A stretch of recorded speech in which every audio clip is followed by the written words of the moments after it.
Muy bien. Bueno, bienvenidas, bienvenidos a esta nueva lectura del Junco. Quería comenzar hoy día, les había yo compartido en la pantalla mientras esperábamos un poquito para que inicie la reunión, una imagen que refleja un mito. Dicho mito se llama el nacimiento de Eros. Sí, algunos de nosotros ya habíamos escuchado, ha sido mucho tiempo atrás, creo que hace un año o dos les había contado un poquito sobre este mito que se encuentra narrado a manera de diálogo en este librito que se llama El banquete de Platón, ¿sí? Que les recomiendo, es un libro bastante fácil de leer, no es una lectura muy complicada. Yo creo que es uno de los libros más bonitos que ha escrito Platón y que habla justamente sobre estas verdades trascendentales, como es el bien, la belleza, el amor, la verdad, ¿no? Estas especies de entidades que a todos nosotros nos circundan y que están presentes en nuestras vidas. ¿Quién no ha contemplado algo bello, ¿no? Desde un cuadro hasta una canción o No, una persona, ¿no? ¿O quién no ha contemplado o ha sentido la bondad, ¿no? no De algún parles, o acabo de funcionar. medicamento que les haga bien o de alguna persona que ha sido bondadoso con nosotros. Entonces, Platón en medio de esto hace dialogar a varios personajes y entre ellos, en uno de estos diálogos donde interviene Sócrates, su gran maestro, le pregunta cómo nace Eros, ¿sí? Recordemos que Eros, lo que nosotros conocemos como el amor, no es un dios para los griegos. En la concepción pagana, Eros no era considerado una personificación divina, sino más bien era como un daimon, le llamaban, un demonio, una especie de entidad, de existencia que estaba entre la vida y la muerte, entre la humanidad y la divinidad, ¿sí? Compartía estos dos elementos. Lo más parecido para nosotros pensar hoy en día se me ocurre como solemos nosotros conocer, yo sé que por aquí hay varios doctores, los virus. No sé si han escuchado cuando uno les pregunta si los virus son entidades vivas o están consideradas como inertes y dicen que están entre la mitad, en el umbral entre lo vivo y lo no vivo. Consulten.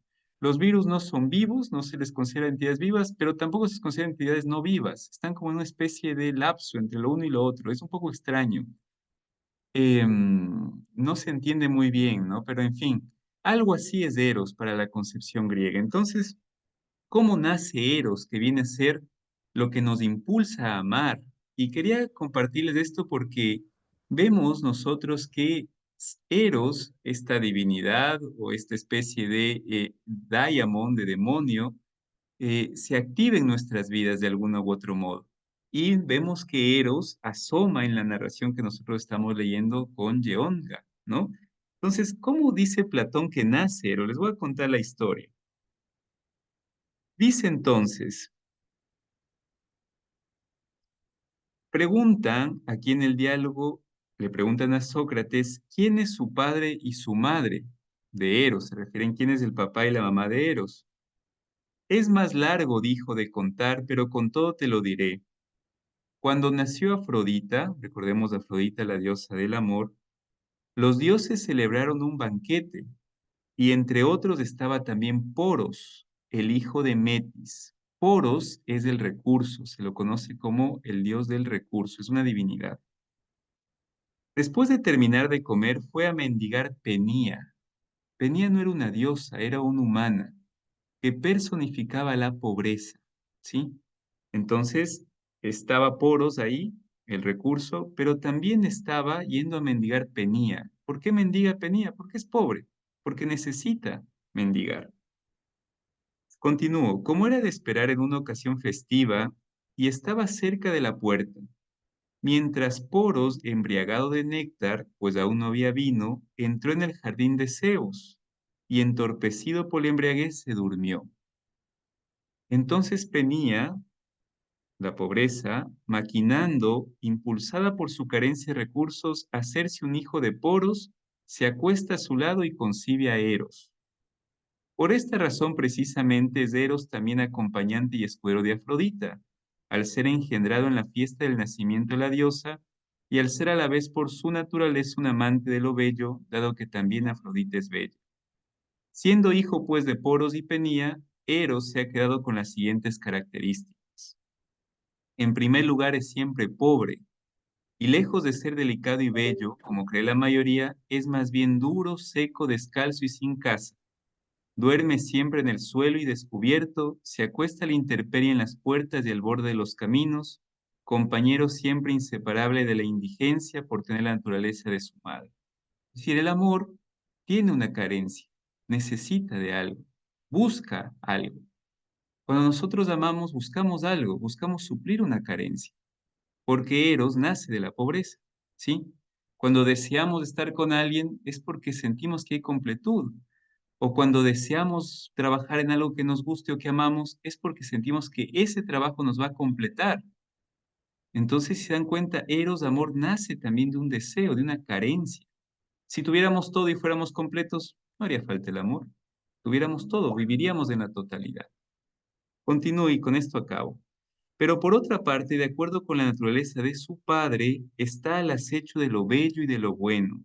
Es valiente, audaz y activo, hábil cazador, siempre urdiendo alguna trama, ávido de sabiduría y rico en recursos, un amante del conocimiento a lo largo de toda su vida, un formidable mago, hechicero y sofista. No es por naturaleza ni inmortal ni mortal, sino que en el mismo día unas veces florece y vive cuando está en la abundancia y otras muere, pero recobra la vida de nuevo gracias a la naturaleza de su padre. Bueno, continúa el diálogo con unas reflexiones muy bonitas. Les invito a que puedan leerlo. Pero también tiene esta cuestión del recurso Eros. Es decir, cuando estamos nosotros conectados con Eros, cuando sentimos este amor por algo, nosotros sentimos que luchamos, que somos valientes, que somos capaces de muchas cosas, ¿sí? Este deseo que surge de una necesidad nos impulsa a amar algo y ese amor nos da valentía, nos llena de recursos. ¿Se dan cuenta esa dualidad del amor? Bien, esta misma dualidad es la que está pasando Yeonga, ¿no? Carente de muchas cosas, el amor por su amiga le vuelve valiente, ¿sí? Deseo, pobreza y recurso es parte de la doble dualidad que tiene Eros, la fuerza del amor en nuestras vidas. Y de ahí podemos sacar un montón de reflexiones más, porque Eros también tiene dos cualidades, y es que por un lado tenemos a Eros, que nos infunde al amor político, el amor social, hacer por el otro, y también está Eros pasional, que nos invita al abrazo, al amor, a la perpetuidad en los cuerpos, ¿sí? Eros siempre busca perpetuarse de dos maneras, o a través del cuerpo, Eros corporal, con otra persona, o a través de lo intelectual, y uno engendra arte, uno engendra ciencia, uno engendra trabajo, uno engendra muchas cosas cuando nosotros nos ponemos creativos y productivos en la vida. Entonces, bueno, hay estas realidades, ¿no? Bien, unido a ese panorama entonces de Eros, vamos ahora a ver lo que habíamos nosotros un poquito visto en el capítulo anterior y paso ahorita de manera muy rápida. Habíamos empezado con el capítulo 3, que es la nevada, ¿sí? Comienzo con esta reflexión de Eros porque ya nos encontramos en el capítulo 3 con Yeonga viajando hacia Jeju, llegando ya a la isla de Jeju, porque ya nos dimos cuenta a lo largo de la narración que su amiga le había pedido que cuide a Ama, que se había quedado viva, una cotorrita que Inseón tenía, y que si no le daba agua iba a morir. Este amor, ¿sí? Le da valentía a Yeonga, le hace ser recursiva, le hace salir de sí misma. Y encontramos entonces con el capítulo 3 en esta travesía. El título de este capítulo se llama La Nevada y quiero que un poco escuchemos el siguiente video para saber cómo surge los copos de nieve, porque nosotros quizá no estamos muy familiarizados con este fenómeno físico climático porque en Ecuador no nieva en ninguna ciudad, así como suele pasar en otros países, ¿no? Sobre todo el hemisferio norte y muy abajo en el hemisferio sur. Pero veamos entonces cómo funciona la nieve, porque esto nos va a ayudar para seguir entendiendo mucho más la narrativa. Entonces les pongo un videito cortito para ver cómo es el fenómeno físico de la nieve, de los copitos de nieve. Es muy interesante. ¿Cómo se forma la nieve? La nieve es un tipo de precipitación sólida. Se forma cuando la temperatura atmosférica está a 0 grados Celsius o por debajo. Además, influye el grado de humedad para que el proceso se complete. Su formación inicia en las nubes, cuando pequeñas partículas de polvo que se encuentran en el aire y diminutas gotas provenientes del vapor de agua comienzan a juntarse. y a congelarse debido a las bajas temperaturas atmosféricas. Este proceso de congelamiento es tan rápido que la mezcla de partículas de polvo y agua no forman gotas de hielo, pero sí cristales de nieve. A medida que los diminutos cristales de hielo caen, otras partículas de agua comienzan a unirse a ellas, creando atractivas geometrías. Estos mismos cristales, pero más grandes, son llamados copos de nieve. Si se unen muchos cristales se volverán muy pesados, por lo que caerán al suelo debido a la gravedad de la Tierra, y es cuando decimos que está nevando. Los copos de nieve pueden tener numerosas formas. Además, la nieve no es blanca, es incolora y transparente. Lo que regularmente percibimos es el resultado de la absorción de los rayos del sol por la superficie de estos. De acuerdo a su intensidad, las nevadas se pueden clasificar en débiles, moderadas, fuertes y severas. Este fenómeno meteorológico se presenta en México durante el invierno, en las zonas montañosas, principalmente del norte del territorio nacional. Durante esta temporada invernal, el Servicio Meteorológico Nacional recomienda a la población evitar la exposición prolongada al ambiente frío. Los Bueno, eso ya es más para el contexto mexicano. Sin embargo, vemos entonces nosotros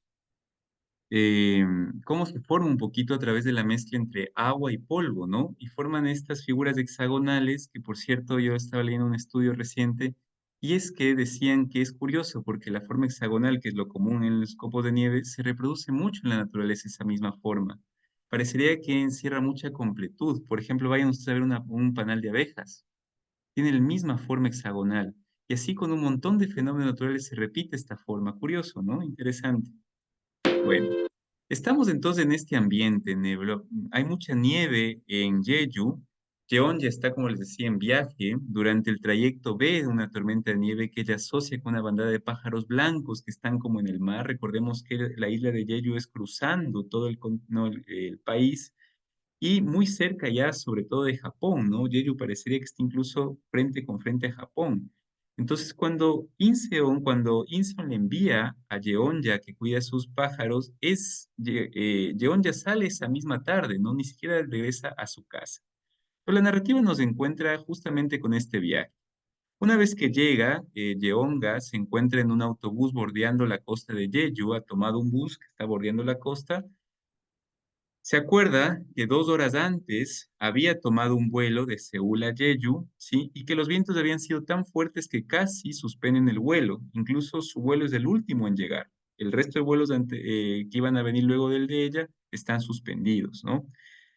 En el aeropuerto, cuando ella para los taxis para que le lleven hacia la casa de Inseon, los taxis no aceptan porque la nieve va a ser muy fuerte y posiblemente termine cerrando los caminos, así que no le queda más a Yeon ya que tomar un bus, ¿sí?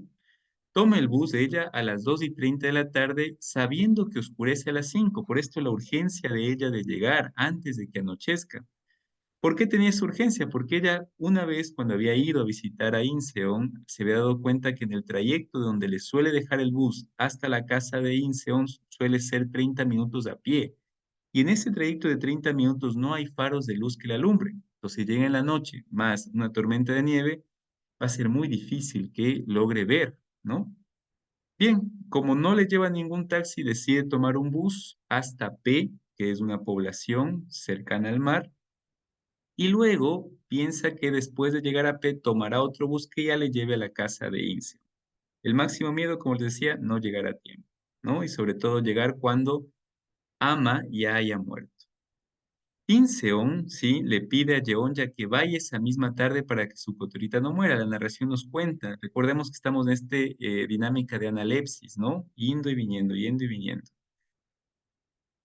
Sabemos que solo Ama vive, Ama no hablaba como Ami, sin embargo imitaba el canto que solía hacer Inseon. Además, otra cuestión muy interesante es que Ama era completamente blanca, ¿no? Ami tenía una especie de rayitos tanto en la cabeza como en la cola medios limón, decía color limón, ¿no?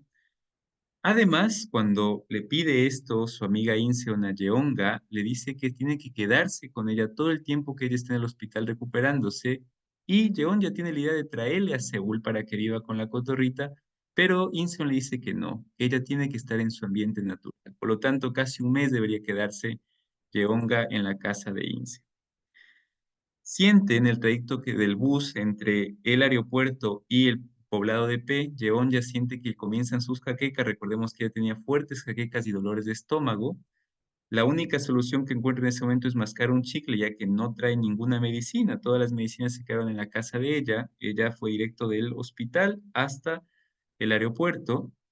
En una nueva analepsis, cuando está en ese trayecto, Yeon ya se recuerda cómo supo sobre la relación entre la madre de Inseon y su amiga. Comienza a recordar esta escena, ¿no? Recuerda, Yeonga, que una vez cuando estaban haciendo uno de estos trayectos para entrevistar a alguien, escucha a su amiga Inseon hablar con su madre en un dialecto un poco extraño. Le pregunta que qué dialecto es ese y le dice que es un dialecto propio de Jeju, en donde las terminaciones fonológicas, las declinaciones como se llama en fonología, se acortan por el sonido del viento.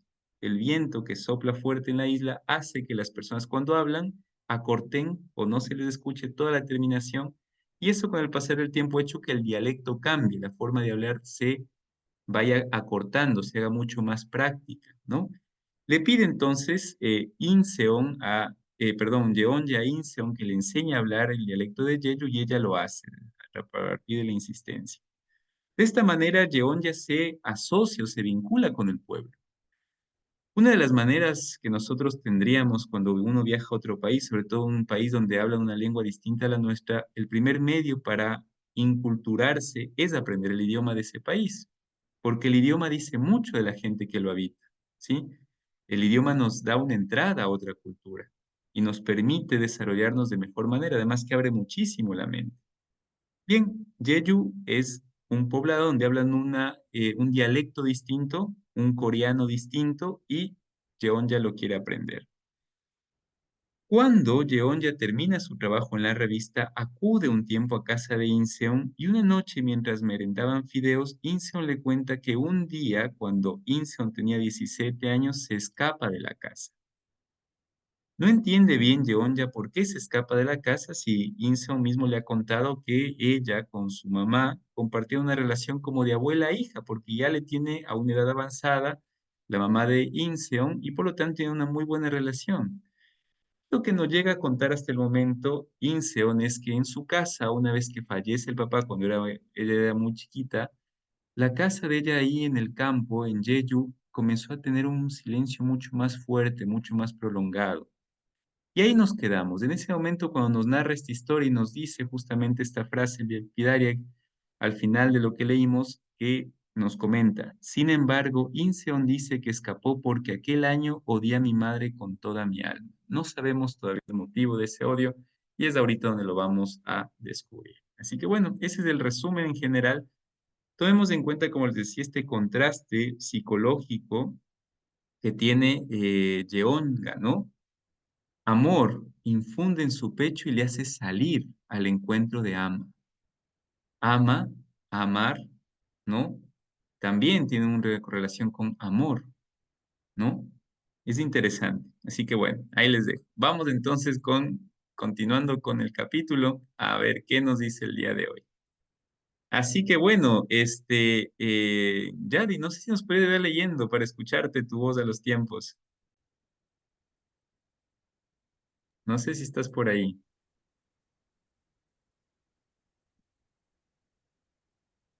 Estás con tu micro apagado, me parece. ¿Qué página del digital estamos?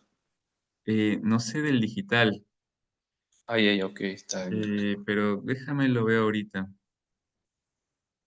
Estamos en la página 66 del digital. Muchas gracias. Listo. Y del libro en físico estamos en la página 61. Bien, nos quedamos acá. Creo que ya hay alguna dificultad. Si no, Luchito, no sé si nos podrías ayudar leyendo, porfis. Ya, mi Dani, ya logré Ahí estamos. solucionar el tema de mi micrófono, Perfecto, gracias. Yadi. Muchas Hola gracias. con todos. Te A ver, me escuchamos dices que estás entonces. en la página Comenzamos en la página 66 del virtual y 61 del físico. Ajá. desde a veces. Desde a veces. Y es Ya. justamente lo que va a contar Inseon sobre por qué se enojó ese año o odió ese año a su madre. Así que vamos a escuchar. A veces sentía que algo caliente me subía desde la boca del estómago hasta la garganta. Entonces todo se me hacía insoportable. Odiaba la casa, odiaba que estuviera lejos de todo y que tuviera que andar más de de media hora hasta la parada del autobús. Odiaba la escuela, la música de Para Elisa, que señalaba el comienzo de las clases. Odiaba a mis compañeros, que no parecían odiar nada. Y odiaba el uniforme que tenía que lavar y planchar los fines de semana. Pero un día empecé a odiar también a mi madre. Del mismo modo que me repugnaba el mundo, sentía repugnancia hacia ella. Del mismo modo que me aborrecía a mí misma, comencé a aborrecerla a ella. Detestaba las comidas que me hacía, que pasara el trapo por la mesa llena de rasguños, que se recogiera los cabellos canosos en ese moño anticuado, que caminara encorvada, como si hubiera recibido un castigo. Creció dentro de mí, un odio tan grande que casi no podía respirar. Ardía en mi pecho una bola de fuego que quería subírseme hasta la garganta. Al final, me tuve que ir de casa para poder vivir. Sentía que, si me quedaba, ese fuego me iba a consumir. Esa mañana, nada más despertarme, me puse el uniforme. Saqué de la mochila los cuadernos y libros de texto, y la llené de ropa interior y calcetines. Y en la bolsa de lona, en lugar del equipo de gimnasia, metí una muda de ropa de diario. Aquello fue más o menos por esta misma época, en diciembre. Mi madre se había marchado de madrugada al pueblo a trabajar, porque era la temporada en que las mujeres se juntaban para guardar en cajas las mandarinas de la cosecha. Apenas probé bocado de lo que me había dejado preparado para el desayuno, y después me puse a buscar por los rincones de la casa donde podía haber dinero. Encontré una suma bastante considerable en la lata de galletas que estaba debajo del televisor, donde mi madre guardaba las facturas de luz y agua. Era lo que le habían pagado por la cosecha de mandarinas. Me acuerdo de que la puerta corredora de su habitación estaba entreabierta y que eché un vistazo dentro antes de salir. El edredón estaba prolijamente doblado en un rincón, pero había dejado el futón extendido con la manta eléctrica encendida y cubierto con una manta. Yo sabía que debajo guardaba una sierra de calar, porque mi madre era supersticiosa y creía que no sufriría pesadillas si dormía sobre un metal afilado. Aún así, las tenía de todos modos. Se estremecía entre escalofríos y a veces sollozaba emitiendo gemidos extraños como un gato salvaje. Me enfermaba verla así y oír esos sollozos. Me juré que no me arrepentiría nunca, que no volvería jamás a aquella casa, que no dejaría que mi madre volviera a cargar mi vida de cosas oscuras, con esa espalda encorvada, esa voz horriblemente frágil y ese aspecto de ser la persona más débil y cobarde del mundo. Me puse la ropa de diario en el baño de la terminal de autobuses. Saqué un billete de ferry y me fui de la isla. En la ciudad de Mokpo tomé un autocar y llegué a Seúl ya de noche.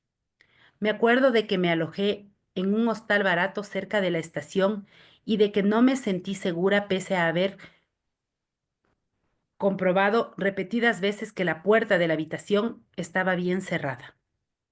Me daba asco encontrarme pelos en la cama y pasé por las sábanas pañuelos de papel mojados en agua. Luego dormí hecha un ovillo, como si eso pudiera protegerme de la suciedad. Al día siguiente llamé por teléfono a mi sobrina Oni, quien por aquel entonces estaba estudiando en Seúl. Creo que te he hablado alguna vez de ella. Es la nieta de mi tía, la única hermana de mi madre, y ahora vive en Australia. Mi tía murió muy joven, pero a diferencia de mi madre, se casó y tuvo hijos muy pronto, por lo que mi prima casi podría ser mi madre.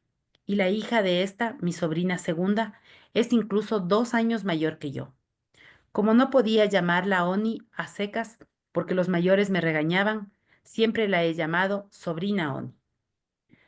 Por aquel entonces mi sobrina Oni estaba en el primer año de la facultad. Le pregunté si podía venir al barrio de Hongno, si podíamos encontrarnos en el vestíbulo del edificio de la INCA.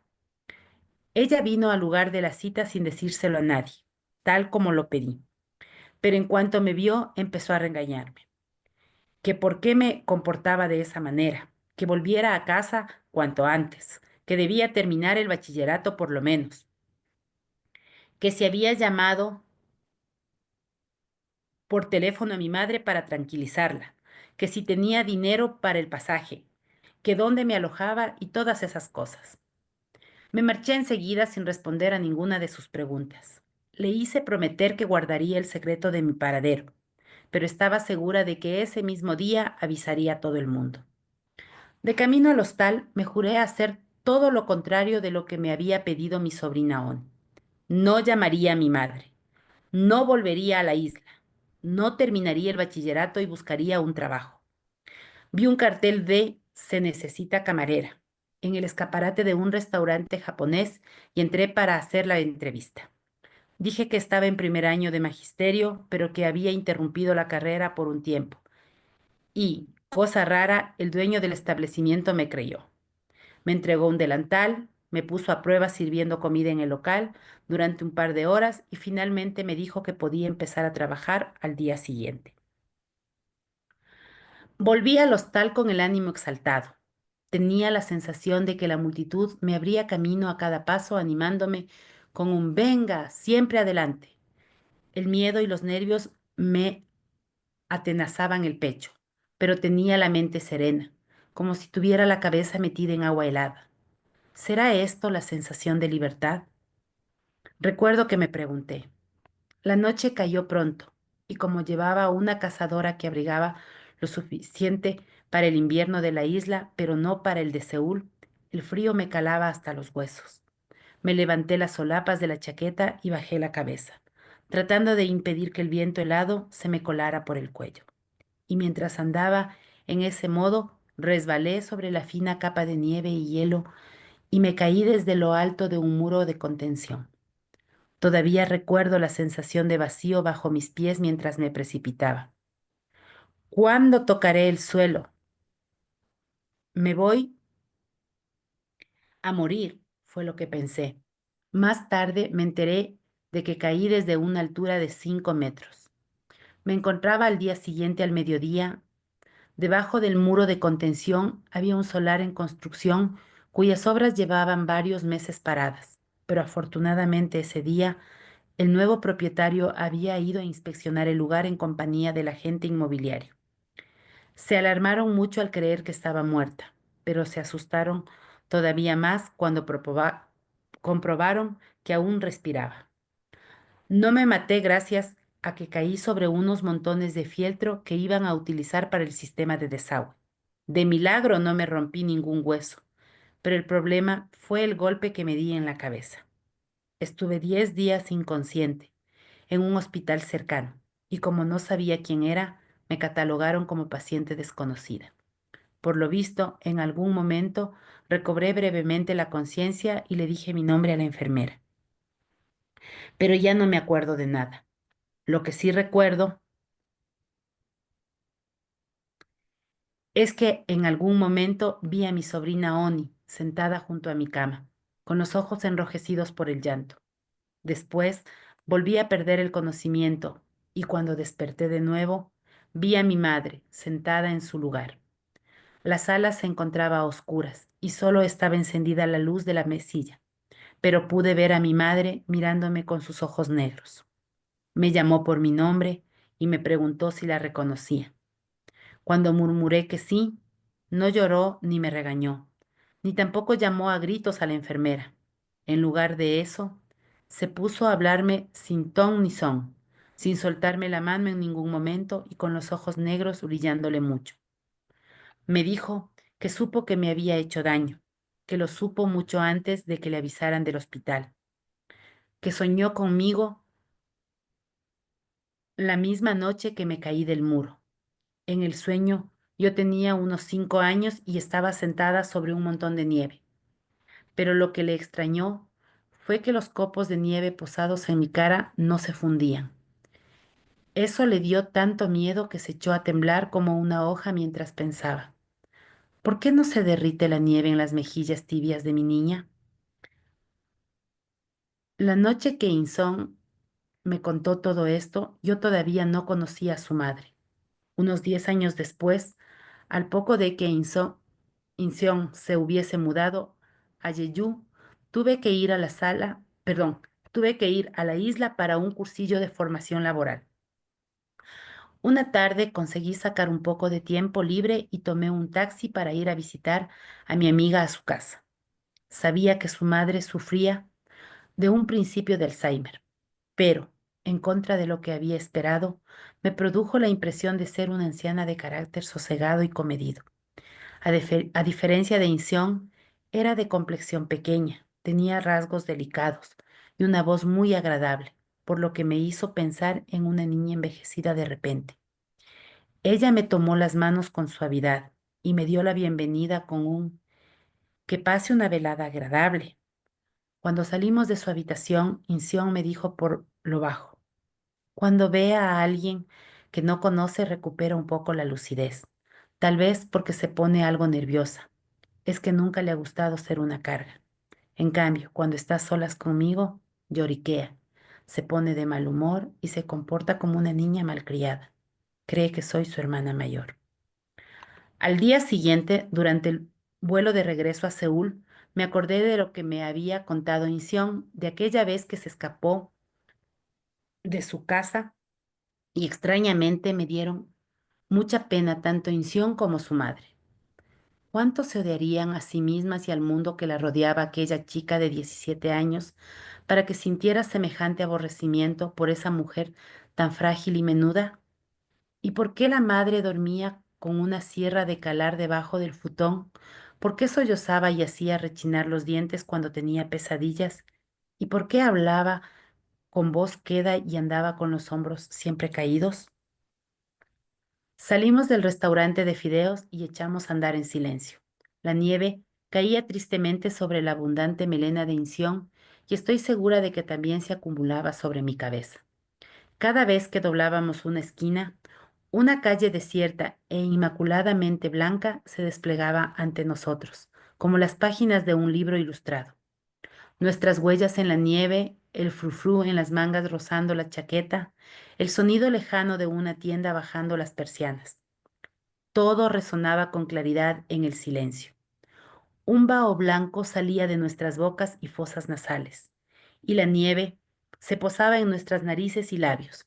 Se derretía enseguida, pero los gélidos copos seguían aterrizando incansablemente sobre la piel mojada. Ninguna de las dos se paró a pensar qué camino debía tomar para irse cada una a su casa, como una pareja de enamorados que da vueltas para postergar el momento de la despedida. Caminamos en dirección contraria a la estación del metro. Cada vez que doblábamos otra esquina y cruzábamos un paso de cebra, como si pasáramos la hoja de un libro, yo esperaba que Inción rompiera el silencio y siguiera contándome su historia. La noche que me dieron el alta y regresamos a Jeju, mi madre volvió a hablarme de los copos de nieve. Esta vez no del sueño que tuvo, sino de los hechos que le dieron origen. Debía de creer que todavía me quedaban energías para intentar escaparme de nuevo, porque se acostó junto a mí tomándome de la mano. Y si me soltaba sin darse cuenta porque se había quedado dormida, se despertaba sobresaltada y volvía a aferrarme con más fuerza. Me contó que cuando era pequeña, los policías y los soldados mataron a toda la gente de su pueblo, pero que ella, que estaba en sexto grado de primaria, y su hermana mayor, que tenía 16 años, se salvaron porque habían ido a hacer un recado a la casa de un tío segundo. Volvieron al pueblo al día siguiente, tras enterarse de lo ocurrido, y estuvieron deambulando toda la tarde por el patio de la escuela, buscando los cuerpos de sus padres, del hermano mayor y de la hermanita pequeña de 7 años. Los cadáveres estaban amontonados y enmarañados entre sí, y durante la noche había caído una fina capa de nieve sobre sus rostros. Como no se les podía reconocer, mi tía les limpiaba la nieve de la cara con un pañuelo porque no se atrevía a hacerlo con la mano. Luego le dijo a mi madre, yo me encargo de quitarles la nieve, tú mírales bien la cara. Seguramente quiso evitar que su hermanita tocara los cadáveres, pero al oír aquello, a mi madre le entró tanto miedo que se aferró a la manga del abrigo de su hermana y caminó con los ojos fuertemente cerrados. Únicamente los abría obligada cuando mi tía le decía que mirara bien para ver si reconocía la cara. Mi madre me contó que aquel día aprendió de una vez y para siempre que cuando alguien se muere y su cuerpo se enfría, la nieve acumula sobre sus mejillas la sangre y se escarcha. A partir del año siguiente, Inción se dedicó de lleno a trabajar con los documentales que tanto le habían interesado siempre. Con el paso del tiempo, se me ocurrió pensar de lo que me había contado esa noche de nieve delineó de algún modo sus futuros trabajos. Cerrando una a una de las innumerables páginas blancas que desplegábamos esa noche, volvimos sobre nuestros pasos hasta la estación del metro. Sentíamos los pies congelados dentro de las zapatillas mojadas. Los puños metidos en los bolsillos de la chaqueta estaban entumecidos por el frío y se había acumulado tanta nieve sobre la cabeza de Inción que parecía llevar un gorro de lana blanco. Cada vez que hablaba, el vaho se escapaba de su boca como chispas traslúcidas dispersándose en la oscuridad. Hasta entonces, yo no había sabido nada. Nunca le había dado importancia al hecho de no haber llegado a conocer a mis abuelos maternos o de no tener más parientes que mi tía por parte de mi madre. Pensaba simplemente que eran pocos hermanos, no solo yo. Seguro que muchos chicos de mi edad pensaban lo mismo de sus familias, ya que los adultos jamás sacaban el tema, ni ahora ni entonces. Creo que mi madre me lo contó esa noche, porque fue presa de algún tipo de fiebre, o mejor dicho, tal vez tenía hipotermia, pues los dientes no paraban de castañarle como si tuviera mucho frío. Me quedé muy aturdida porque no se mostró como la persona callada y triste que solía ser, la que yo creía conocer hasta la médula. Entonces, no supe precisar si lo que la hizo cambiar de actitud fue aquel terrible suceso ocurrido décadas atrás, o el gran golpe que significó para ella que yo casi perdiera la vida. Lo extraño fue que ella no mencionó mi fuga en ningún momento. No lo hizo entonces ni después. No me reprochó ni me preguntó por qué lo había hecho. Tampoco volvió a hablarme sobre lo sucedido décadas atrás en la isla. Jamás mencionó de qué manera aquellas dos muchachas enterraron los cuerpos de sus padres y hermanos, ni con qué tesón o buena fortuna lograron sobrevivir solas después. Solo me habló de la nieve en las caras de aquellos cadáveres del pasado y de la nieve en su sueño reciente, como si la relación de causalidad que relacionaba a esas nieves que no se derretían fuera la terrible lógica que recorría toda su vida. Lo que me dijo mi madre aquella noche fue lo siguiente. Pienso en ello cada vez que nieva. Lo pienso aunque no quiera. En el sueño, tú tenías la cara cubierta de nieve. Cuando me desperté, de madrugada me dije, se me ha muerto la niña. Te juro que creí que habías muerto. Inción me confió también que la relación con su madre no mejoró drásticamente después de aquella escapada. Más bien siguió teniendo sentimientos encontrados y en cierto modo incluso más confusos. Sin embargo, el odio visceral e insoportable que sentía hacia ella desapareció esa noche, como si nunca hubiera existido. Y lo mismo esa bola de fuego incandescente que tenía atascada en el pecho. Mi madre no volvió a hablarme de aquello, no volvió a mencionarlo ni siquiera de pasada. Sin embargo, yo me acuerdo cada vez que nieva. Aunque no lo presencié con mis propios ojos, veo a aquella niña deambular por el patio de la escuela hasta el anochecer.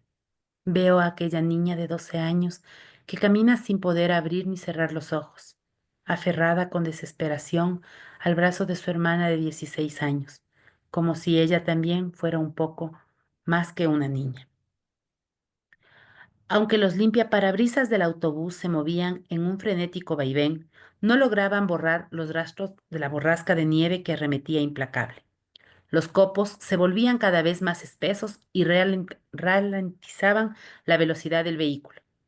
Era palpable la inquietud del chofer, que conducía con la vista clavada al frente, tratando de vislumbrar algo en medio de la tormenta. El viajero sentado detrás, con el mentón apoyado nerviosamente en una mano, no quitaba la vista de la luna frontal del vehículo. Lo único en lo que yo pensaba era en que tendría que hacer frente a esa tormenta en cuanto me bajara del autobús. Tendría que avanzar a duras penas, prácticamente a ciegas, en medio de ese vendaval que impedía mantener abiertos los ojos. Seguro que Inción está acostumbrada a estas borrascas de nieve, pensé para mis adentros. ¿Qué haría si ella estuviese en mi lugar? Me acordé de su personalidad serena, de su manera de ser, que no se amilanaba con facilidad ante los contratiempos, y me puse a imaginar lo que haría ella una vez que se bajara del bus. Si ella estuviera en mi lugar, se compraría una linterna, ya que si caía la noche y no podía tomar el autobús local, tendría que hacer andando el camino a través del campo y sin un solo poste de luz. Se haría también con un par de botas y una pala, porque a diferencia de la zona costera, allí en la montaña se habría acumulado mucha nieve desde la mañana. Esto es una locura, murmuré por lo bajo. Yo no era Inción, no solo estaba acostumbrada a tanta nieve, sino que nunca había visto nada parecido. Y desde luego no quería tanto a ese pájaro como para ir de noche hasta su casa en medio de semejante tormenta. Supe que estábamos entrando en P cuando vi los carteles de la cooperativa rural y de la oficina de correos. Al estirar el brazo y apretar el timbre para bajarme en la siguiente parada, el autobús redujo la velocidad, casi al mismo tiempo. El viento pareció ralentizarse. Más bien, cosa increíble, amainó de pronto. Todo estaba en calma, como en el ojo de un huracán. Pasaba un poco de las 4 de la tarde, pero todo estaba oscuro, como si se aproximara una tormenta todavía más fuerte. No había nadie por las calles, tampoco había vehículos circulando por la calzada. Lo único que se movía eran los gruesos copos de nieve, cayendo en una lentitud increíble. Percibí la luz en rojo de un semáforo en medio de toda aquella blancura y el autobús se detuvo delante del paso de cebra. Los copos de nieve se posaban brevemente en el asfalto mojado, como si titubearan, como los suspiros de alguien que acepta todo con un sí, claro, como los sones de una melodía que acaba fundiéndose con el silencio, como una mano a punto de posarse sobre un hombro para de inmediato desistir del gesto. Los copos caían sobre el asfalto negro y húmedo para desaparecer enseguida, sin dejar el menor rastro. Muchas gracias, Yadi. Luchito, no sé si nos puede ayudar, por favor. Entramos al capítulo 4 que se llama Los pájaros. Leamos un poquito, hasta unos 10 minutitos. Por supuesto. Gracias, Luchito. Durante el trayecto en autobús, el viento había amainado en 3 ocasiones. Pensé que se debía a alguna razón desconocida que hacía cambiar repentinamente las condiciones meteorológicas. ¿Me habría equivocado? ¿Sería que excepcionalmente el viento no sopla en algunos sitios? Si regresara a esos lugares, ¿caerían los gruesos copos de nieve en silencio como ahora aquí? El silencio absorbió el rum rum del motor del autobús, cuando éste continuó su camino después de que me hubiera bajado. Me limpié la nieve de las pestañas con el dorso de la mano y traté de orientarme. El bus local no pasaba por esa calle en la que me había dejado el autobús de línea. Debía buscar la parada que me había indicado Inseón cuando la había acompañado al pueblo en la camioneta. Se encontraba en un cruce de calles. ¿Hacia qué esquina me convenía dirigirme? ¿Hacia la que había más adelante o la que quedaba detrás? Decidí ir hacia adelante, no había pérdida, pues tenía que avanzar en dirección a la montaña, allí donde flotaba la gigantesca masa de nubarrones cargados de nieve. Si la parada no estaba en esa esquina, volvería sobre mis pasos e iría a la otra.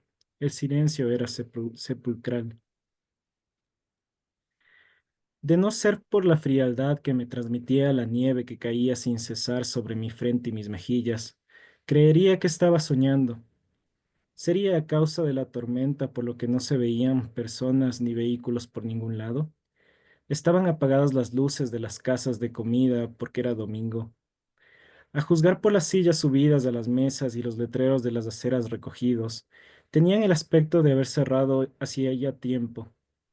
La tienda de ropa deportiva, con su rótulo destartalado, tenía las persianas bajadas. Los maniquís del escaparate llevaban prendas de otoño livianas y una tela blanca cubría las que estaban colgadas en el perchero. El único lugar iluminado en ese pueblo, sumido en la quietud más absoluta, era el pequeño supermercado de la esquina. Compraría allí una linterna y una pala. No estaba muy segura de que vendieran esos artículos en una tienda tan pequeña, pero al menos podría preguntar dónde conseguirlos. Con un poco de suerte, quizás hasta me los prestasen. También podría averiguar dónde estaba la parada del autobús local que iba a la aldea de Inseon. Justo en ese instante se apagó la luz de la tienda y salió un hombre de mediana edad. Con gesto diestro, rodeó con una cadena las manijas de la puerta acristalada y la aseguró con un candado en un abrir y cerrar de ojos. Espere, atiné a exclamar apresurando el paso. El hombre se subió a una camioneta aparcada delante de la tienda y yo eché a correr lo más rápido que pude, limpiándome sin descanso la nieve de las pestañas. Espere. Los interminables copos de nieve se tragaron mis palabras. El ruido del motor se fundió en el silencio de la nevada y la camioneta empezó a dar marcha atrás por la calle desierta. Agité los brazos para que el conductor me viera, pero fue inútil. Poco después, la camioneta se alejaba a toda velocidad y yo me quedé allí inmóvil, siguiéndolo con la vista. Eché a andar de nuevo con la extraña sensación de que la nieve caía a la velocidad con que fluía el tiempo y que, por tanto, debía ajustar mi paso hacia ese ritmo. Al llegar a la esquina por la que la camioneta había desaparecido girando a la derecha, alcé la vista hacia la montaña. ¿Sería ese pequeño letrero que se vislumbraba un poco más allá la parada que estaba buscando? Crucé el paso de cebra, pisando el negro asfalto mojado sobre los que a cada segundo caían y desaparecían al instante miles de copos de nieve. Al cabo de unos 50 metros tuve la certeza de que aquella era la parada de bus que estaba buscando.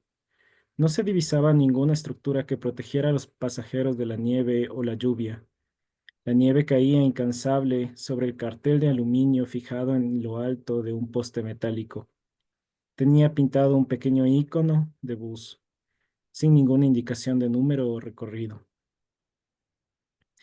Mientras me aproximaba a la parada, se me ocurrió que, de la misma manera que se había calmado el viento, quizá parase de nevar de repente. Sin embargo, la nieve caía cada vez más densa, como si los copos se reprodujeran, infinitos en la atmósfera de un gris blanquecino.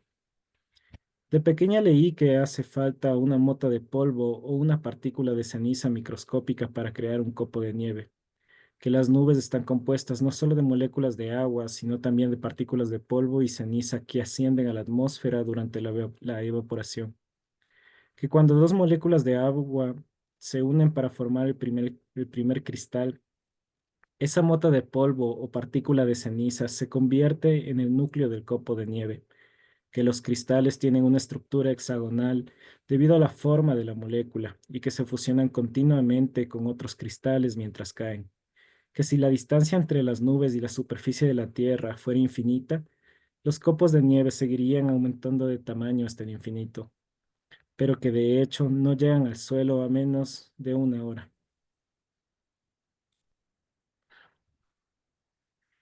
Que los copos son tan livianos por los espacios vacíos que se forman al funcionarse los cristales. Perdón, ¿No? O sea, ahí está, ahí volví. ya, que los copos absorben y encierran los sonidos en esos espacios, y que esa es la causa del silencio que se produce cuando nieva. que las distintas superficies de los cristales reflejan la luz en incontables direcciones y que por esa razón no retienen ningún color y se ven blancos. Recordaba las fotografías de los cristales que acompañaban a esas explicaciones. El libro tenía entre las hojas unas finas láminas de papel encerado para proteger las ilustraciones a todo color, y cada vez que pasaba una de esas hojas semitransparentes, aparecían cristales de distintos tipos llenando la página. Quedé subyugada por la exquisitez de sus formas. Algunos cristales no tenían una estructura hexagonal extendida, sino en forma de columnas, y debajo, en letra más pequeña, se explicaba que adoptaban esa configuración alargada cuando se encontraban en el límite entre ser nieve y lluvia. Después de leer aquello, cada vez que caía aguanieve, me acordaba de las delicadas columnas plateadas de base hexagonal que había visto en aquel libro.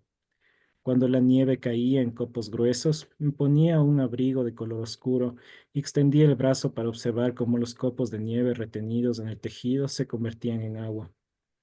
Me daba vértigo solo de pensar que contenían en su interior los espectaculares cristales hexagonales que había visto en el libro. Durante días, después de que hubiera nevado, al despertar, me quedaba un buen rato en la cama con los ojos cerrados e imaginaba que seguía nevando fuera. Y cuando me aburría de hacer los deberes y arrancarme pellejos de las uñas tumbada en el suelo, me imaginaba que nevaba dentro de mi habitación, que los copos caían sobre mis manos y sobre mi linóleo, sucio de cabellos sueltos y restos de goma de borrar. Habría pensado lo mismo Inseon cuando exclamó, «¡Qué extraña es la nieve!», con la vista fija en la ventana de la sala donde estaba ingresada. «¿Cómo puede caer algo así del cielo?», había dicho sin mirarme, como protestándole a un ser invisible al otro lado del cristal, como si le resultara difícil aceptar la belleza de la nieve, tal como me contó en voz baja una víspera de Año Nuevo de hace muchísimo tiempo. Me acuerdo cada vez que nieva, aunque no lo presencie con mis propios ojos, veo a aquella niña deambular por el patio de la escuela hasta el anochecer. La nieve se había acumulado sobre la cabeza de Inseon, como si llevara un gorro de lana blanca. Nuestras manos dentro de los bolsillos estaban congeladas y entumecidas. A cada paso que dábamos, la nieve sonaba como granos de sal bajo nuestros pies. Pienso en ello cada vez que nieva. Lo pienso aunque no quiera. Gracias, Luchito. Bueno, llegamos hasta ahí entonces. Este, bien, bien potente el capítulo, ¿no? Nos narra sobre la historia de su mamá, ¿no? Lo que ha tenido que pasar de niña. Comienza a hacer toda una alusión al tema de la nieve. Y bueno, vamos a compartir en salas a ver cómo nos ha parecido este momento, esta lectura de ahora. Eh, Vamos a estar en tres salas, entonces les pido que por favor aceptemos. En la una va a estar el Alexis como moderando un poquito la sala, en la otra va a estar mi mamá y en la otra yo. Como saben, igualmente ya la dinámica la conocemos. Si por ahí alguna falla técnica hay, hablemos libremente, compartamos las cosas que vayamos sintiendo, ya vayamos como haciéndonos propio la dinámica de cada sala. Así que eso, ya nos vemos en unos 15 minutitos, así que tenemos un ratito para conversar. Ahí vamos, entonces les voy a abrir la sala de ahorita, denle ahí en aceptar y nos vamos yendo a las salas.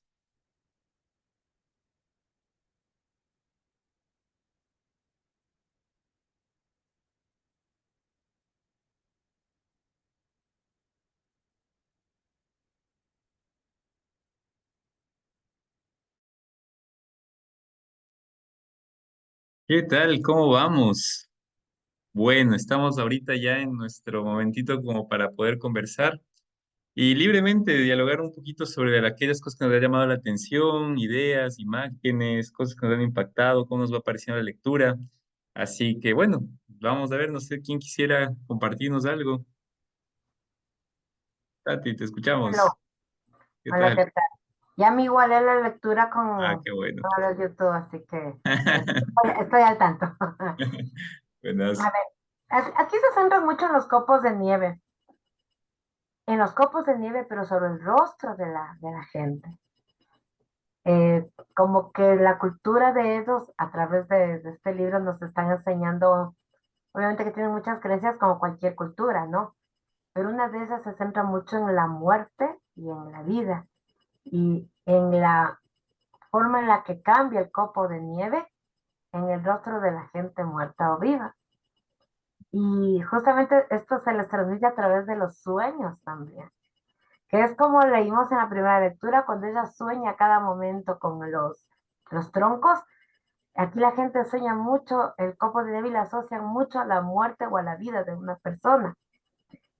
También me llama mucho la atención y justamente es lo que se une a la lectura de la semana anterior, de cuando dice ¿cómo es? Inseón se llama, Inseón, Inicio. que eh, le odiaba mucho a su madre, que se odiaba a sí misma, ¿no? Es como la época de la pubertad. Me imaginaba eso, yo como cuando uno está peleado con todo el mundo, que uno mismo no se aguanta, no aguanta a nadie, que uno discute mucho con mamá y creo que les odiamos mucho a nuestros padres, odiar por decirlo de alguna manera el coraje, la ira que uno siente, ¿no? De que me cuidan, de que me dicen qué hacer, qué no hacer y todo lo que veo y de pronto como justo en la adolescencia uno empieza a ver la moda o lo que me dicen o lo que veo o lo que escucho, inconscientemente empiezan a comparar con lo que tengo en casa y con lo que tengo en mis amigos. Dicen, chuta, yo quiero esto, mami, vos eres antiguada, mami, esto. Entonces, era como que me fui a la época esa de la adolescencia y que ella justamente, pero yo creo que el odio que ella siente es porque su padre murió. Mm. Entonces era como que creo yo no se encuentra a sí misma y como que su madre está muy tranquila de pronto como mamá por pasarle esa tranquilidad y a lo mejor ella quiere que reaccione de otra manera o de una manera que ella esperaba y no de esa manera tan quieta, tan de quietud, tan de tranquilidad. Entonces eso es lo que a mí me llama mucho la atención. Y ellos dicen que cuando alguien muere el copo, la nieve se escarcha en el otro, porque como que ya no tiene por dónde fluir. Y cuando quemo se diluye, es cuando todavía hay vida, que sería como los estados del agua, digamos, ahí que cuando empieza a diluir sigue habiendo agua, pero cuando tú ya no ves nada, ya, pues no.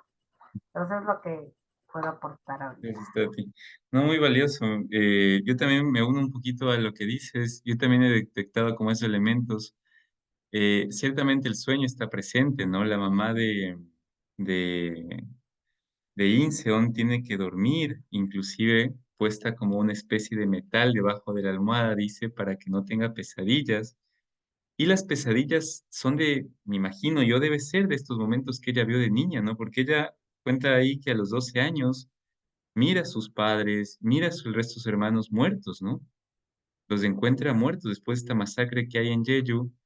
Y yo me imagino qué impacto tendrá para que las pesadillas le acompañen, ¿no? Y son las mismas pesadillas que le acompañan a Yeonja al inicio, ¿no? Porque Yeonja también sueña con muertos, porque ella no vio, pero investigó sobre los asesinatos después de muchísimo tiempo de diferencia, en otro contexto distinto, pero igual de muertes, ¿no? Entonces eso me llama la atención porque parece que los sueños, en vez de ser como momentos de descanso, revelan cosas los sueños. Sacan cuestiones de uno que en el día a día trata de irlas olvidando, pero los sueños como que se encargan de ponernos al frente. Entonces eso me llama la atención. Y lo otro que me llama la atención también, y ahí hago una parte más existencial con mi vida, y es, claro, yo también me he puesto a pensar en estos momentos de rebeldía adolescente, donde uno quiere distanciarse de los padres, ¿no? Y donde uno quiere como marcar un territorio, marcar como una frontera, y como tú dices, uno llega, no sé si la palabra es odiar, pero llega a repudiar ese contexto en el que vive, quiere ser más libre, sentirse en otro modo, ¿no? Creo que es propio de la edad también, pero yo me pongo del lado de los padres y digo, ¿cómo se debe sentir, ¿no? Vivir eso del hijo, ¿no? Que sentir esa especie de odio, de ira de parte del hijo. Y la mamá reacciona muy bien, pero otra imagen que me impacta y con eso acabo, es que la mamá cuando ya le recupera a la hija después de que sueña que se ha muerto y todo esto, cuando duerme con ella le coge la mano y tiene como esta especie de temor de que se vuelva a ir y cuando apenas se duerme se vuelve a despertar para volverle a agarrar la mano, ¿no? ¿Qué imagen más fuerte? qué trauma, ¿no? Porque claro, ya me imagino, ¿no? Ya perdió a su familia, la mamá de Inseo no puede perder a su hija. Es muy fuerte, me parece muy, muy doloroso. Pedrito, te escuchamos. Bueno, me pareció, o sea, el capítulo me pareció increíble, la verdad. ¿Mm? Todo esto de los copos de nieve, me parece que, o sea, relacionarlo, o sea, comienza como que, bueno, me confundí porque creía que el capítulo 4 era el que comenzaba con lo que explicaba la formación de los copos de nieve, pero la nevada es del que explica todo, o sea, cómo es la formación de lo hermoso que es. Nosotros vemos lo hermoso que es los copos de nieve, la, lo bello que es de los copos de nieve, pero luego todo eso lo vemos lo crudo que es, o sea, que ese mensaje que nos da el capítulo de que no, yo no sabía, la verdad, no sabía que, disculpe, que la nieve no se derretía en la cara de la gente cuando no está muerta. La verdad es que yo no sabía completamente. Y eso es, o sea, eso me chocó bastante. Y cuando leí eso yo me quedé así como que sí me chocó. Y todo eso, ese mensaje, esas supersticiones, y cuando llegó se hace ese paralelismo entre los sueños de la madre de la protagonista de Yonsha y la madre, o sea, perdón, de la madre de la amiga Inicio. de Yonsha y Hyunsha. O Ujú. sea, creo que se forma este vínculo creo que también se forma entre ellas y también yo creo que ahí forma su amistad también. Ujú. Como tú dices, yo tampoco no le vi que el amor que hay entre ellas, claro que no es tanto amor, o sea, también hay esa amistad. O sea, yo creo que este vínculo se forma a partir de eso, de que lo relaciona, no sé, o sea, de lo que se corta los dedos. eh, entonces, les une más allá, es todo este trauma va formándose poco a poco. Yo sí estoy, o sea, yo estoy súper enganchado a la lectura con todo esto, o sea, yo sí estoy, hace tiempos que no me he conectado bastante con la lectura, con un libro Uy. así tan, ah, eh, entonces, todas estas ideas se me vienen, cómo los paralelismos llegan de los personajes, cómo se conectan. Ujú. Ujú. Gracias, Pedrito. Oye, primero qué bueno que te esté enganchando la lectura. Sí, hay lecturas que se enganchan. Y la verdad que acá Han Kang es muy descriptiva en ciertas cosas, ¿no? Y como tú dices, lo de los copos de nieve está presente en todo el texto y también indican muerte en el sentido de que tienen esta frialdad, ¿no? Son fríos, son blancos. Uno cuando fallece también tiene esta especie de tez blanca. eh, y mantienen los cadáveres también, ¿no? Conservan, tienen un proceso de conservación, pero también encierran como este misterio. No nos olvidemos al inicio del libro, cómo comienza diciendo, ¿no? Que es el motivo del libro, ¿no? Caía una nieve rala. Es la primera línea, como les decía en alguna reunión del libro, ¿no? Así empieza, y eso nos va a acompañar todo el texto. Me pongo a pensar si fuera una película, sería como una especie de película donde todo el tiempo está nevando, donde todo el tiempo está como oscuro, ¿no? Donde hay mucho frío, donde está todo como muy tapado porque la nieve está corriendo todo el tiempo. Y en medio de eso los acontecimientos que van pasando, ¿no? Y escuchándote también me hacía acuerdo y digo, cómo nosotros también como seres humanos nos marca mucho lo que pasa en la historia de nuestros países, ¿no? De nuestras naciones, nuestras culturas, marcan nuestras vidas. Y a veces no somos tan conscientes de eso, pero realmente nos marcan a nosotros. Y el pueblo ecuatoriano, por ejemplo, ahí creo que todos estamos de acuerdo, sí, tiene historias y tiene momentos históricos que nos van marcando, ¿no? Nosotros no hemos vivido quizá entre grandes guerras como para tener cadáveres apilados o grandes dictaduras, pero han habido momentos en que sí nos han ido como topando como sociedad, ¿no? Entonces, reconocer esa historia también me parece importante, ¿no? Es como, no nos podemos deslindar de donde vivimos. Y eso es lo que un poco vive la mamá de Inseon también, ¿no? Está atravesada por la historia, una historia bien fuerte, bien dolorosa. Pero bueno, no sé si Cintia o Gaby quisieran comentar algo, me gustaría escucharles. Cintia, creo que abriste tu micro. Sí, hola Daniel y hola chicos. ¿Qué tal?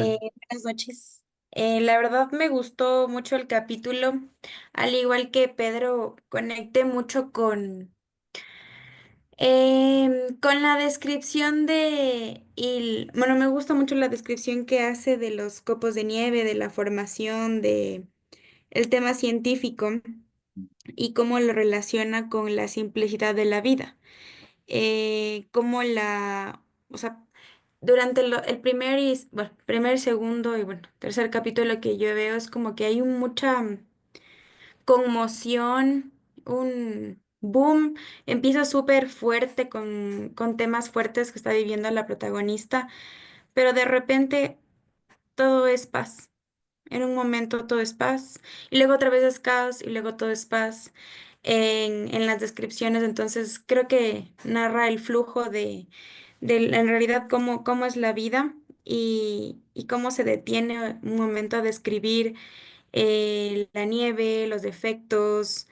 Es los momentos en los que uno también se pone a pensar en lo simple que es y que los problemas que uno está sobrellevando no son tan grandes como realmente uno piensa y que la vida es simple en algunos momentos. Entonces, me gusta esa perspectiva que tiene ahorita la protagonista frente a su realidad y frente a la realidad de su amiga. También me quedé pensando en que la naturaleza es tan sabia en cómo se forma y justo mientras les escuchaba estaba a la par investigando que por qué las formas, me quedó sonando ese tema de por qué se forman hexágonos en varias de las de plantas y formas de la naturaleza. Y descubrí que es porque los hexágonos son una forma eficiente, son una Ujú, forma eficiente de conglomerarse. Permite el paso de los fluidos, del viento y permite que todo se confabule o se conmocione de una mejor manera. Entonces, creo que ese es como uno de los puntos que trata de denotar la autora, en este caso en la historia de la protagonista, que todo ocurre por algo, la naturaleza es sabia y te permite descubrir que hay cosas muy simples en las que uno puede sacar conclusiones de las cosas. O sea, no todo tiene que ser tan complicado, siendo que la nieve se forma de algo tan básico como el polvo y el agua mm. y que forma formas perfectas. Entonces, creo que en eso, o sea, engloba que los problemas no son tan grandes y que hay que simplificar las cosas. Gracias, Cintia. Oye, qué interesante lo que has dicho y te agradezco mucho por tu reflexión también porque sí, la formación yo tampoco sabía. La verdad que el libro me ha llevado también a consultar un poquito sobre esta formación en la nieve. Como les decía, no tenía yo tampoco una experiencia cercana con la nieve. Y sí, es sorprendente, ¿no? Como con polvo y agua se forma algo tan bonito como es esta forma hexagonal de la nieve, ¿no? O sea, es polvo en el núcleo, el resto es agua que mientras va cayendo va aglomerando muchas más partículas y se va agrandando, ¿no? Y eso de sí, imagínense si cayera hasta el infinito, o sea, se podría agrandar hasta el infinito, tendríamos unos copos de nieve enormes, ¿no? Eh, eso unido, como tú dices, a la simplicidad, a la sencillez con que los fenómenos de la naturaleza nos pueden llevar a nosotros a reflexionar sobre nuestra vida. A mí me encanta esa imagen, ¿no? Contemplar la naturaleza. Entonces, escuchándote, me has hecho como este deseo que siempre yo le he guardado de aprender de la naturaleza, ¿no? Lo sencillo engendra cosas también. Ser más contemplativos, ¿no? Más curiosos también. Esto que tú dices, lo de Sagan es verdad, yo también lo consultaba. Y en efecto, son formas que aparte permiten completud, son muy buenas, como tú decías, para lograr hacer transferencias. Químicamente hablando, son más fluidos, ¿no? Entonces, por ejemplo, estas cosas no se sabían y ahora nos estamos como educando junto al libro. Qué bonito.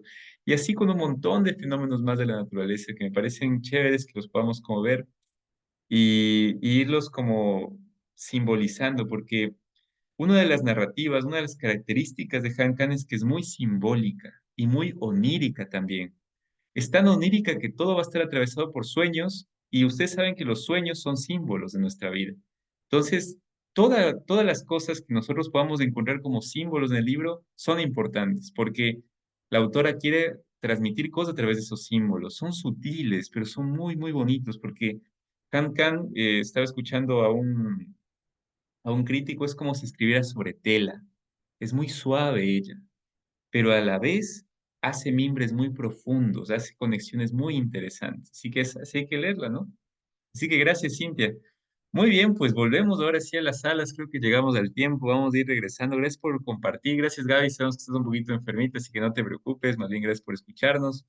Y volvemos a la sala principal. Así que ahorita déjenme cierro las salas y espero que haya acabado de terminar de hablar del resto de salas. Bueno, ahí vamos. Voy a ir cerrando las salitas. Volvemos a la sala principal.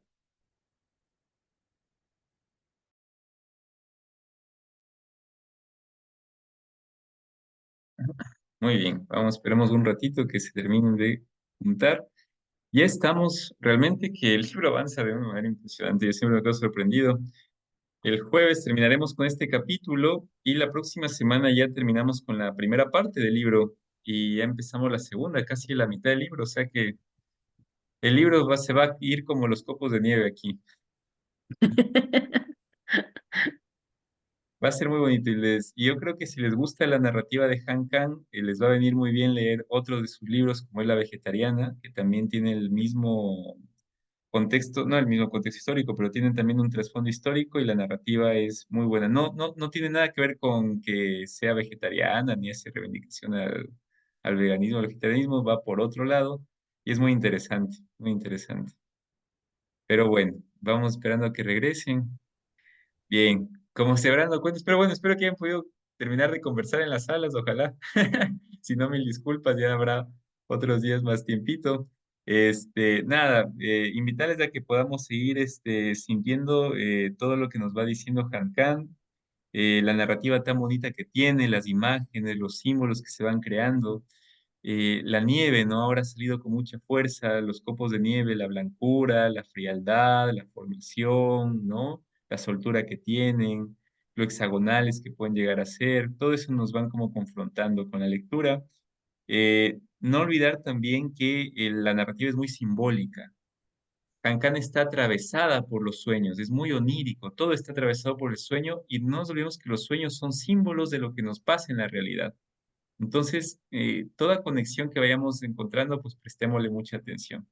Así que eso, no sé, Alexo, levantes la mano si quieres decir algo. Sí, sabes que tuvimos una sala excelente, realmente una conversación muy, muy bonita, muy profunda, pero sí como que nos faltó tiempo. Entonces, invitarles, si es que por ahí quedó alguna idea, alguna frase, algo que quisieron compartir, que lo hagan también por el chat, ¿no? Quizá en escrito, como deseen, y para seguir reflexionando durante la semana o los días que pasen. Justo Luchito estaba comentando algo muy, muy interesante sobre esta relación que tiene Jonya con Inseon, ¿no? Que se parecen, que hay algo muy familiar entre ellas. Entonces, justo ahí ya nos cortamos, pero bueno, a mí me parece una reflexión súper interesante. Si es que puedes compartirla luego por el chat, sería genial. Y así lo que podamos, sale una frase célebre también por ahí de Nerexi, que también la anoté, y bueno, ahí es donde nos alimentamos en el Junco y llegamos a una comprensión bonita del libro, ¿no? Eso nomás quería comentar. Gracias, Alexao. Sí, motivarles a que puedan escribir. Si alguien tiene algo para escribir sobre el libro, le nace escribir algo, escriban y compártanos y lo leemos acá inclusive. O sea, si por ahí alguna idea les deja sonando o algo quisieran como comentar más, anímense, que es muy bonito el ejercicio, ¿sí? O por ahí algún sueño, quizá también, puede ser, no sabemos. Pero eso, gente, muy bien, nos vemos el jueves, como les digo, ya el jueves terminaremos con este capítulo que iniciamos y ya seguiremos viendo qué pasa, si es que Yeonga logra o no logra llegar a tiempo a rescatar a Ama, si es que logra llegar también, porque puede que no logre llegar, todo eso ya iremos viendo. Así que eso, nos estamos encontrando el jueves, cuídense mucho y no nos olvidemos tampoco que es una narración muy femenina, que no se nos quite ese detalle, solo son mujeres las que narran, es una voz femenina y tiene una diferencia cuando escuchamos narrativas masculinas y sería bonito que alguien algún ratito saque a la luz eso, ¿no? Porque, por ejemplo, hemos leído a Vargas Llosa, a Camus, todas narrativas muy masculinas. ¿Cuál es la diferencia con esta narrativa femenina, no? Me parece interesante que algún día lo hablemos. Bueno, cuídense mucho y nos estamos viendo el día jueves. Chao, Chao, chao.